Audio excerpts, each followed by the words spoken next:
A few weeks ago, I played the Crash Team Rumble closed beta, and now in today's video, I'd like to take some time to tell you my honest thoughts about what I played.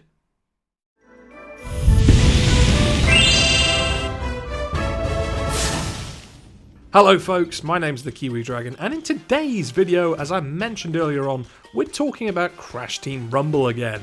As you may know, I made a video recently where I outlined my concerns for the game, and while I was always going to pick up the game regardless of my concerns, I couldn't help but still have those concerns present in my mind when I played the game for the very first time. And like some of you out there, I too pre-ordered the game, and as a result was given access to play the Crash Team Rumble closed beta from April 20th through 24th.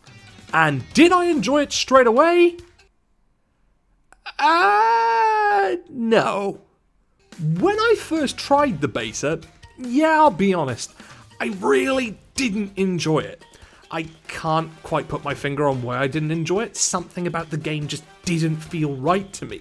I can't explain what it was, but after completing the tutorial, which was fairly basic and easy to understand, I had a go at the practice match with bots, only to have my rear end handed to me, which, let's be honest, I don't think was a sign that I was off to a good start right off the bat.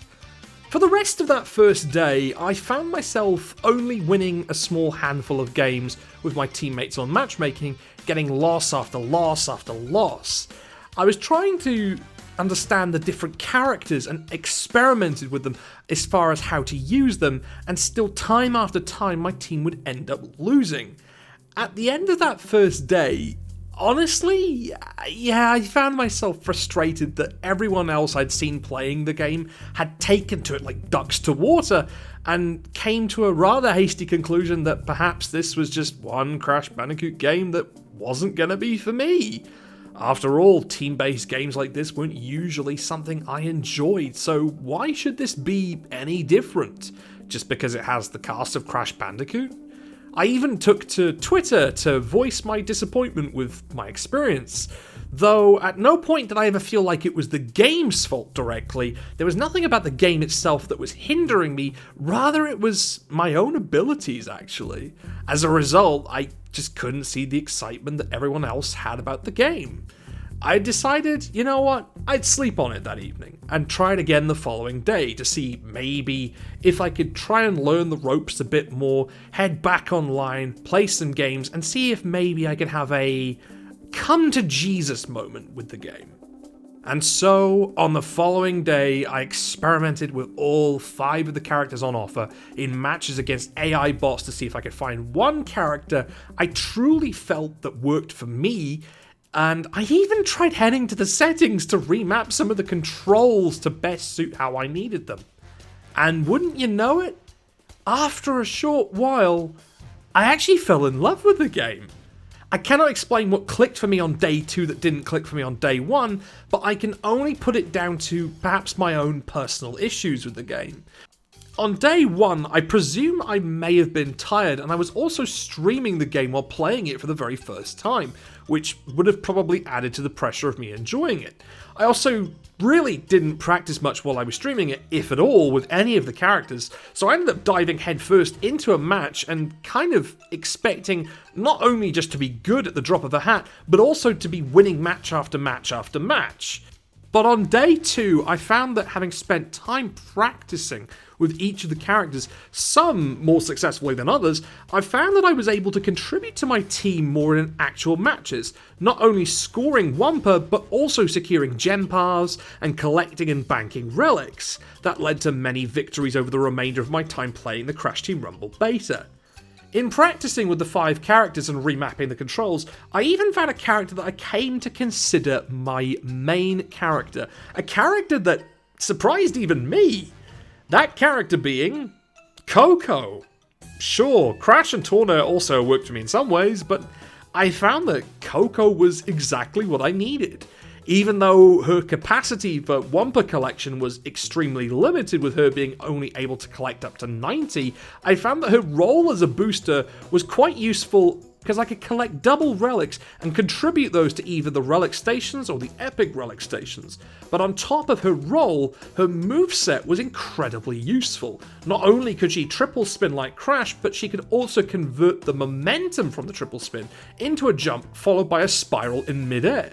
I discovered that in doing this, I could traverse the map exceedingly quickly as Coco, which meant that I could quickly gather Wumpa or relics and dump them off, or I could quickly traverse to the gem paths, secure those, and set up a quantum wall to block my opponents from getting into those areas. Plus, I found that Coco's triple spin, when used mid-jump, as well as the spiral and quantum wall, would actually make her a surprisingly decent opponent in combat, especially when squaring off against heavyweights like Cortex and Dingo Doll. As for Cortex and Dingo Doll, they were fine to play as, but I really didn't feel as though I gelled with them so much in contrast to Coco, Crash and Torna. I'd like to explain what I liked and what I didn't like about each character, and perhaps even rank them, but that'll be for a future video. For now, I just wanted to focus on my experience playing the beta. And one thing I'll say for Crash Team Rumble is that the online matchmaking is fine and all that. In fact, the servers actually seem to be better than what we endured with Crash Team Racing Nitro Fueled, as by comparison, I almost never had any connectivity issues or players getting mysteriously kicked from the lobbies. But this is definitely a game that benefits from playing with friends, either on matchmaking or a private lobby. When playing with random players online, you're left with contacting your teammates via context-sensitive pings, which, when I did use them, I found that 95% of the time, they were ignored by my teammates. On the other hand, if you're in a party voice chat with friends, you can definitely communicate objectives and call for backup as and when it's needed. In fact, on the final 2 days of the closed beta, I played the game with my partner and a revolving door of our friends, and we ended up communicating as a team via voice chat, and that led to some of the closest victories and losses I've had while I was playing this beta. One thing I'll say to anyone out there who's watching this video that thinks based on footage alone that this game won't be fun, I can assure you when you actually play it, it is much, much different. The footage does not do it justice. It is strategic, it is fast-paced, and it is chaotic. And those elements are excellently combined with the platforming that you would expect of a traditional Crash Bandicoot game. I think this is also the first Crash Bandicoot game that has attempted to marry a spin-off genre to the traditional platforming that Crash is known for. And guess what? It works so well! It feels like you're playing Crash 4, only in a much more open area, kind of almost like Twinsanity, but it's an online multiplayer game focused on teamwork and objective-based collection and combat. And of course, this was only a beta with 3 maps and 1 game mode, but that isn't necessarily to say that we won't see more match types, arenas, and characters when the game drops next month. So anyone with the argument of it being just the same match type over and over and over, just wait until launch, as I am fairly confident there will be more variations of ways to play the game, not just at launch, but over the course of the new seasonal updates as well. One interesting thing to note is that although I've been a lifelong Crash Bandicoot fan, and I went into Crash Team Rumble with an open mind, and didn't necessarily enjoy it on day 1, but found myself loving it on day 2, I think Crash Team Rumble will also be fun not only for casual Crash Bandicoot fans, but also for people new to the series, or to those who may not have enjoyed previous Crash Bandicoot games, but are looking for a new experience. I personally witnessed this firsthand, as, like I said before, I played Crash Team Rumble with my partner, who has never really enjoyed Crash Bandicoot as a series before, with her having no interest in the mainline platformers, and fleeting moments of enjoyment that turned into indifference with Crash Team Racing Nitro Fueled. For the first time, she told me that she finally had a Crash Bandicoot game that she not only actively enjoyed, but she wanted to play more of, especially once that beta period had expired. I do think that that is a huge appeal of the game. You don't need to be a Crash Bandicoot fan to enjoy it. Anyone can pick up and play it, collect some Wumpas and relics, jump from platform to platform, beat up opponents, and score points with relative ease. I do still have one or two minor issues with regard to this game that I'd like to see addressed. For example, I think some characters need minor tweaks here and there. Like, I think, for example, personally, and this might just be me, I think Dingo Doll could be made a fraction faster, as he's so slow that he's really easily ganged up on. But in addition to character issues, the main menu UI for inviting friends to parties definitely is something that needs to be improved. Often, I couldn't find several friends online because their names weren't listed as in-game, online, or offline. It was like they weren't even on my PlayStation friends list whatsoever to begin with. I realized that some of my admittedly large PSN friends list had been cut off. So friends I wanted to play with would have to invite me because they were able to see me online, but I couldn't even see them. It was like they didn't exist. There are some other issues that I think could be addressed, but I'll save those game-specific issues for a future video.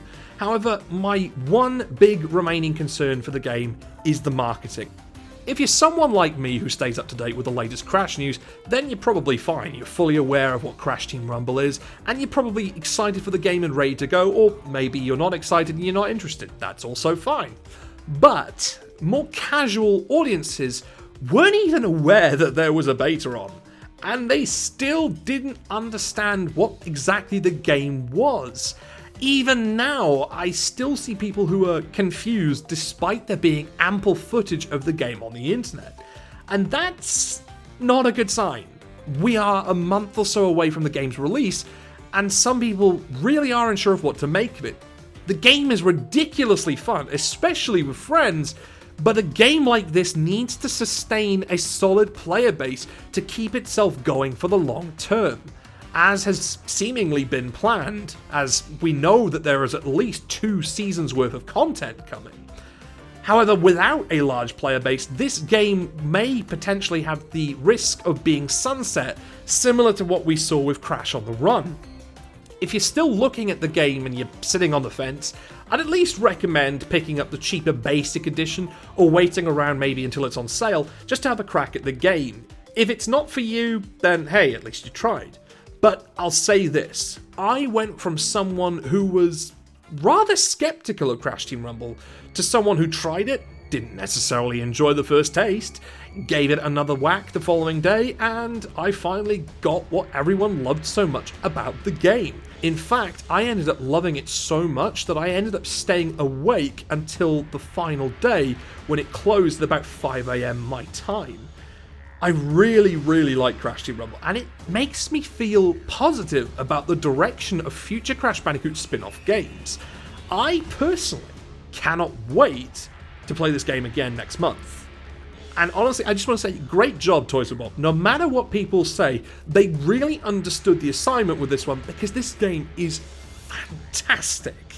But what do you guys think?